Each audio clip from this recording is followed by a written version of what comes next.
Plugin scam exposed. Did you fall for it? There's a massive lie which you've been told by the audio industry, and I'm going to expose that right now in this video. So it's this whole idea.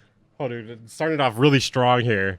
So you've been told lies your whole life. I'm gonna blow your fucking mind right now. That different plugins have different flavors, and you need to buy a whole bunch of different EQ plugins to get the different flavors because some sound. Okay, some of these you don't even need to buy them. Like this is, what is this, RIA? This is RIA EQ. That's free. That's free, bro. Okay, so I feel like this is the kind of thing where it's like really subjective. Like there are differences between different EQs, but is it something that really matters to a listener or even to you in like a full mix? Probably not. Some sounds might sound better with that EQ and some sounds might sound better with this other EQ. People blow it out of proportion. I think that's a better way to say it. It's not really a scam, and people make a bigger deal out of it than it is, you know? Like Paul Third's video, bro, he's just so in the weeds with it. Like I tried to watch some of it and he's just so in the weeds. He's just like talking about like, well, this EQ, you know, you get cramping on the frequencies. It's just like, okay, yeah. Could you even pick that out of a lineup while listening to it though? Find that difference. Now, I'm sorry to burst the bubble here, but this is just how the audio industry squeeze more money out of you after you already have the tools you need. I don't think he's wrong. I don't think he's wrong about that. It's probably partially the audio industry doing that and then nerds defending it. Like audio nerds defending it because like, you know, they're just nerdy about it. Just take me to the DAW, let me mix it. Whatever sounds good, I'm going to use. I don't care. And like the difference between different EQs really to me is just more so about function. Like the sound of them is not that different. I'll buy another EQ. Why? I've already got one. You've only got one? How embarrassing. You need. Bro, this skit is like so forced. What? You only have one EQ? Why not buy another one? Different EQs to get different flavors. Really? Yeah, I can't believe you've only been using one single EQ this whole time. Now, I've got a super analog sounding EQ for you, totally different from the cold, harsh digital EQ that you've been using. It sounds completely different and completely... Yeah, like it does change the sound a little bit, but is it something that people will notice in the mix down? Especially a listener who's not familiar with this type of shit? No. No one gives a shit. I agree, different EQs for functionality rather than the different sound. I basically just always go back to FabFilter because it's just like, it's perfect in terms of UI and functionality. Hey, thank you for giving out the gifted sub, Buckethead. Appreciate that, man. So yeah, if we get to 75 Twitch subs, I am going to do a stream and address skateboarding. Maybe drinking too. Maybe we'll throw drinking into the mix too. I'm gonna go to the skate park right down the house and address. And skate. In reality, this is almost entirely just bullshit. In almost all of the cases which actually matter, just having one single full-featured high-quality EQ is going to give you all of the flavors and tones that you need. The hard truth is that most just don't know how to use the gear which they already have available to them, and they think that different plugins sound radically different because of two main reasons. The first major factor are those pretty interfaces which plugin developers... Yeah, I would not call that one a pretty interface. It's okay. It's okay. I'm actually trying to set up an interview too for the channel. I hit up Bad Gear. I'll see if he's down. If not, I'm gonna get someone else. We're gonna do the engagement corner, guys. It's gonna be like a podcast / interview thing. I don't know how often we'll do it, but I'm gonna try to get like another music production YouTuber on for each episode. So it should be fun. I think it should be fun. The screws definitely make a good UI, not just because I enjoy looking at them, but because it pisses off White Sea Studio. That is my favorite part. Old analog gear, and that really fools people into thinking it sounds like old analog gear because what we perceive with our eyes influences what we hear with our ears. This is a known... There's definitely some truth to that, yeah. Scientific fact. Without even listening to the plugin, just looking at it, if it looks like a Neve EQ out of an old console... Get Av McCree on? Oh, dude, that would be epic, bro. And then we can smoke crack together. Couldn't smoke crack at NAM, but we can smoke crack on the engagement corner, bros. Let's go. I'm so hyped. He pays for his... I pay for my vintage and analog. And if it looks all futuristic, you might think that sounds precise and modern. It is actually very precise and modern. Maybe I'm just being fooled right now, but FabFilter Pro Q is very precise and modern. Not in terms of sound, but in terms of like working with it, and like the UI and whatnot, very precise and modern. Just FYI, guys, I don't actually smoke crack. It's like a running joke. Ab McCree was talking about in one video that they were talking about crack prices. Like somebody was charging crack prices or on some plugin or something, and he's like, can I get some? And I was like, yeah, bro, we should smoke crack together, Av. We should smoke crack together at NAMM. Don't actually smoke crack, guys. Don't actually smoke crack. Like, that's way worse than coke. Lasts less long. Like, there's a reason why crackheads are selling all their no interface at all. You might think, oh, that just sounds cheap and crappy. They could all be the same EQ, but you think that they... I mean, I just feel cheap and crappy using an EQ like that, you know? I feel like I'm not living up to my standards and my potential by using this. Be the same EQ, but you think that they sound differently based upon their pretty interfaces or lack thereof. You seem to know a lot about crack. Research, okay? Research. This isn't just some theory which I'm chucking out there. This is a very well established scientific fact, and plugin developers know this very well. Look for a video on the McGurk effect, for example. There's a whole bunch of audio-visual illusions out there on YouTube. You can go... Wait, hold on. I think I know what that is. McGurk effect. Perceptual phenomenon that demonstrates an interaction between hearing and vision and speech perception. Okay. Yeah. So basically, like, depending on what someone's mouth, like, movement is like, you can, like, hear a different word. And search them if you're interested. The second reason is because Q implementation. So you know that knob on an EQ called Q or bandwidth? That is implemented... Okay, that is a hot take there, Tom. Funk everything by FabFilter. Too complicated and the GUIs suck? What? Are you... there's no way. You gotta be trolling right now. I mean, I understand being like, okay, the prices, they cost way too much. Never heard that take before. Yeah, bro, you're smoking crack right now? Bro, share it. Share it, bro. Share the crack. What the f, dude? You're hogging all the crack? You might set it to 1, but that might correspond on another plugin to a setting even of 2. It could be radically different between plugins. So if you don't know how to use the EQ correctly, you're not familiar with it, then you could be fooled by the fact that there's differences in the Q. You might be thinking, that's a bit of a controversial claim, and I'm not going to believe that before I see some evidence. Well, I've got some evidence for you. I've got inarguable, objective scientific fact, because we're just going to get 2 signals. And he just shows his ass. Flip the polarity of one of them, and we're going to listen to the delta. The delta is the difference between 2 signals. And if there's no delta, if we don't hear anything, we don't hear any difference between the 2 signals, then there is no difference. So we can take FabFilter Pro Q as our benchmark. Everyone agrees. Of course, it's techno. Great sound and EQ, and we can compare it to our built-in Reaper plugin, which looks crappy, and you think that there would be a difference in sound, but no, there's not. We can hear from the delta that they're essentially identical once we've matched the Qs. And we can boost it a huge amount and still see that the difference between the 2 is essentially inaudible. Hey.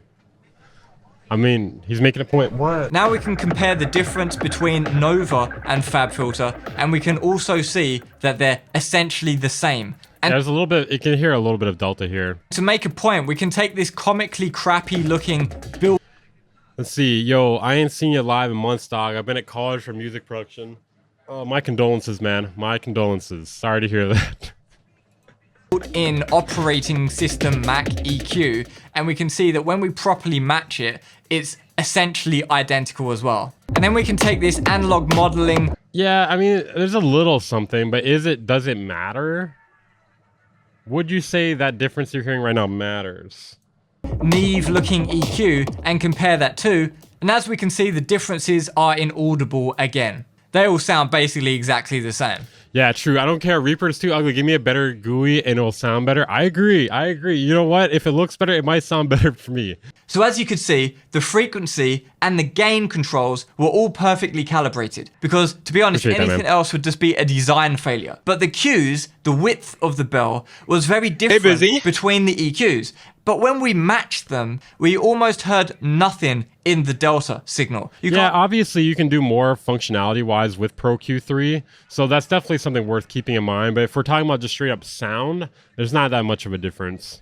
Because it's virtually the same. Yeah, I wouldn't say it's exactly the same, but it's virtually the same. Filtering actually could be different, like, you know, high pass, low pass filter, etc. What frequencies you choose are more important than what EQ you choose. It's objective scientific fact. Mathematically speaking, if we don't hear anything once we've polarity flipped it and played the two signals together, if we don't hear any difference, there is no difference. That is decode. I wouldn't say no perceptual difference, but very little perceptual difference. That's probably a better way to put it. Unless delta equals 0, in which case there's mathematically 0 difference. He probably should have showed how much signal, like how loud the signal was in the difference too. Not a big deal though, but just, you know, something could have added. Decode scientific hard fact. So my advice is, if you don't already have a good quality full featured EQ with dynamic functionality built in, head over to the Tokyo Dawn website and grab the plugin called Nova. It's completely free. Bro, the interface of Nova is bad. It's bad. I don't like it. I mean, if it's all I had, then like, yeah, I would use it, but I'd rather use ProQ any day. Because it's so great, but you can pay more and get the Gentleman Edition, but you don't even really need that. The free. Yeah, I mean, who pays for the Gentleman Edition? What? Is that what it's called? GE? Is that what that stands for? version is just so great. I don't know why it's free. Alternatively, there's other plugins like FabFilter Pro Q3, which is also a great EQ plugin. However, the dynamics functionality is about as useful as a chocolate teapot because it doesn't have any time constants. So never heard that before. That is true though. There's no adjustment for like if you want to adjust the time of the dynamics. That is true. I've thought about that before. Never said anything to anyone, but he's got a point. He does have a point, but it's not a big deal. I don't know. At least to me. Like, I don't know if I really want to adjust the attack and release of the dynamic EQ. Like, that sounds just like a nightmare. What I'm saying is you absolutely need one high quality EQ. You don't need a whole bunch of different ones because that sounds better on guitars and that sounds better on kick drums. No, if you know how to use the EQ properly, they all sound the same. But now the astute viewers might be thinking, well, that's just bells. What about shelves? Maybe shelves sound radically different between different EQs. Yeah, also chocolate teapot, what the f. And yes, there is some truth to this, especially the analog modeling plugins, for example, from Waves. They do some weird stuff with the shelves. But even so, we can just recreate that in FabFilter. Listen to the delta. There's almost no difference between the two.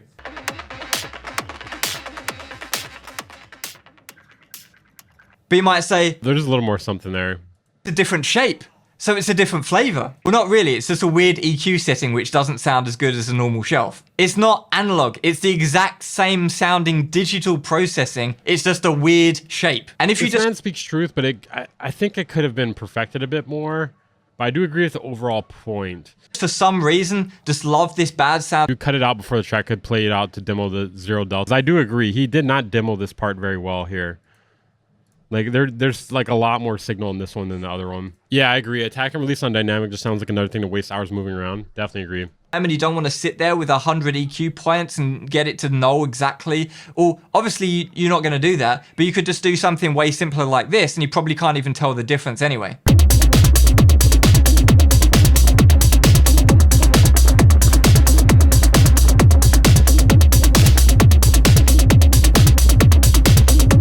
Now, there is actually one... We're comparing the sound of the two there. Yeah, it was pretty much the same. It's not something that you would be like, wow, that one sounds good. You know, that one sounds good and that one sounds bad. Of EQ, and it's called linear phase EQ. This is most useful pretty much only in the high frequencies. Nah, it's also useful if you're processing a return track and you want to EQ something on like the return track, like say you want to cut out the lows or something, or the highs or whatever, whatever you want to do, and you want to keep the phase the same because otherwise it's going to sound all fucked up when the return track and the original dry track mix together. That's a good time to use linear phase. That is true. I would not expect to hear a difference through a YouTube codec. I mean, I don't think you're going to hear that much of, like, go test it yourself. I don't think you're going to hear that much of a difference. Also, like, people are going to listen to it through the YouTube or Spotify codec anyways, right? For the most part.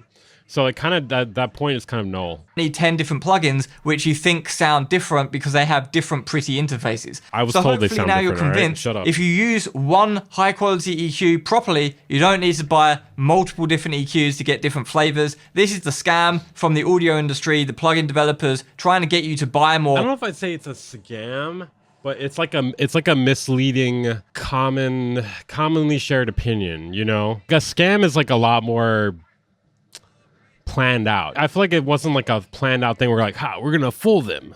We're all gonna work. We're conspiring together to fool them. You know, this EQ sounds just like this EQ, but they're not even gonna know it. Ha ha ha. Now, in the audiophile and pro audio world, often people don't like talking about delta. Why? Because it's revealing the bullshit behind the magic curtain. People say things like, it doesn't matter that the delta is so low that it's practically inaudible. I can still... Using the word scam multiplies views by 1,000. That is true. You do got to be very visceral in your YouTube titles and thumbnails. How many times can audio companies sell the same plugin with a different skin, though? I think I've talked about this before. They're running out of ideas for audio plugins. You know, there's not much left. They're going to have to think of some new things that they're going to like continue to try to sell plugins. Most ideas have been done. I'm drinking White Claw. Wild Berry Acai Smash. Acai Smash. Wild Berry Acai Smash. Honestly, this is probably an S tier White Claw. If people want to say that science is invalidated by their feelings, that's fine. They can argue about that. People argue about all sorts of things on the internet these days. But I just prefer scientific fact myself. But the absolute most important critical thing in using... That is true. I haven't seen anyone release an EQ in quite some time. I've seen some reverbs recently, but I ain't seen an EQ. How tall are you? That White Claw looks tiny in your hand. I'm 8 feet tall, actually. That's... An EQ is being able to use an EQ properly. And so I've got your back on that one. I've got a bunch of courses on my website. You mother... Nah, I'm just kidding. Check out the link below. Bro, he didn't even link the shit right, dude. Oh, the pain. The pain. He didn't put the HTTPS, man. No. Oh, dude, no one's gonna click on it. They can't click on it, man. I mean, obviously I can copy paste it, but you want to make it as easy as possible, man. They just watched the whole video, dude. They're exhausted at that point. Fumbled the bag, bro. He fumbled. Let's see if we can get through Paul Third's reaction to this. I don't know. I don't know if it's gonna work for me, bro. Okay, we're just gonna go through this really quickly, bro. Hello, everyone. My name is Paul Third, and this week... Not that Paul Third is bad. He's just so fucking nerdy, bro. Like, I like him, but like, he's just like, this is 30 minutes, and like, he's gonna be talking about EQ cramping and stuff like that. My brain's gonna be cramping. I'm going to give you the proper science around what makes EQ plugins sound the same, and also... Like, I feel like he's really nitpicking here, you know? I feel like this is really nitpicking because, yes, it's true, not every EQ plugin sounds the same, but they definitely sound extremely similar to the point that it doesn't matter. You know, if we're trying to get accurate here, I would say that is probably more accurate. Like, if this is the case, if not every EQ sounds the same, mix the same song with 2 different EQs and prove to me that it sounds better. Prove to me there's an audible difference where you're like, yeah, that one sounds better. I did the same frequencies, but that one sounds better. Different. There is a video that's going about just now, or a set of videos from a YouTuber called AP Mastering, and basically he's made some videos talking about why all EQ plugins sound the same. I'll kind of go into where he's right, but I'm going to go into where he's kind of... Okay, so he's not really even like beefing with them per se. Like, it seems like he like agrees and disagrees in a certain way. Wrong, and kind of where he's kind of dodging certain... Is that gonna be our sponsor? ...things. To give you a... I'm not doing the demonstration of the product. That's gonna somebody else gonna have to do that. ...realistic impression of what actually is the differences between EQ plugins and why certain EQ plugins, like what he's saying. I can't with acoustic audio anymore, bro. They threatened to sue me. I didn't make a video about it because I was worried they were gonna sue me, but they threatened to sue me when I made that video about their beef with R2R. So I can't with acoustic audio anymore, bro. Basically, do just sound the same, and it's fucking pointless, as I've done multiple times and showed you multiple times in the past. But also why there are certain EQ plugins that have a sound and why they do sound different and why they might be worth giving a shot. So let's get into it. Right, so what makes an EQ plugin... Bro, I like how his shirt says Audio Geek. Like, it's just like, you don't need to tell me that, bro. Like, you could just talk for a minute, and I got that. I got that from you already. You're telling me I could figure out from 1 minute of a conversation from you. Let's see. Okay, maybe this is worth listening to here. Why do so many plugins sound the same? What makes an EQ plugin sound the same from another? Now, this is a very, very, very simple thing to talk about. Dan Worrell's covered a video. See if I could find it and leave a link up here or maybe in the description. Basically talking... It was basically a video response to a video I'd made. Okay, I'm just going to speed this up. It was talking about linearity and non-linearity. And years ago, I got a little bit confused between the two. And then it ended up being a terminology thing. I re-edited the video, and it was basically, long story short, it was like I was looking at acoustic green and something else. And there was something in the sampling. And when I was like doing a standard bell or whatever, it wasn't a symmetrical bell. Oh my god.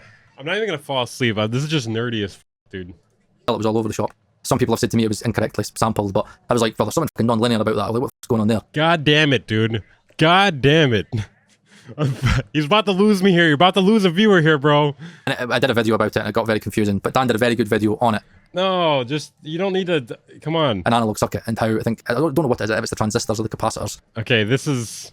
All right, you're losing me here. More maybe extreme settings, but there is a difference when you say do like a high shelf or a high bell and say Pro Q3 compared to say like a high bell with say the Harrison EQ. And the main reason that we talked about that was because in analog you don't get that. There is no EQ cramping in analog. It just reaches the end of the frequency spectrum. So yeah, basically, I guess like the summary here is there's no EQ cramping in analog, but there is EQ cramping in digital. And let's see if we can get a picture of EQ cramping. I think that's like the best way to probably explain it. He is actually on the spectrum. That is true though. Like I talked to him at NAMM, and he did say he is on the spectrum. He is autistic. You know, it's a slight difference in sound. Does that matter though? You know, does that really matter? I would say probably not. Oh, wait, hold on. You guys can't see it. There you go. You still can't see it. Okay, hold on. Let me click on it. Any good audio engineer already knows there's no cramping in analog. Yes, that's what we're saying. That's the difference between digital and analog. And like I guess the analog emulation would hopefully not have cramping. Bro talks of 1.75x speed. Me or the other guy? Because the other guy was sped up. He was sped up to 1.5. So you're actually pretty accurate there. Okay, there's a 1-minute explanation here. That's actually pretty good. Maybe we should watch that. We're having trouble finding this site. No. Oh, man. Dude, they enticed me so well by it only being 1 minute. I hate cramping. My girl gets so mad. Bro, I hate cramping, man. Skateboarding my shit up. I get so much cramping from skateboarding. Okay, I think we're done with this drama. I don't know. I can't sit through this whole video. There's too many like random rants and tangents and stuff. Like, if this is a 10-minute video, I could probably do it.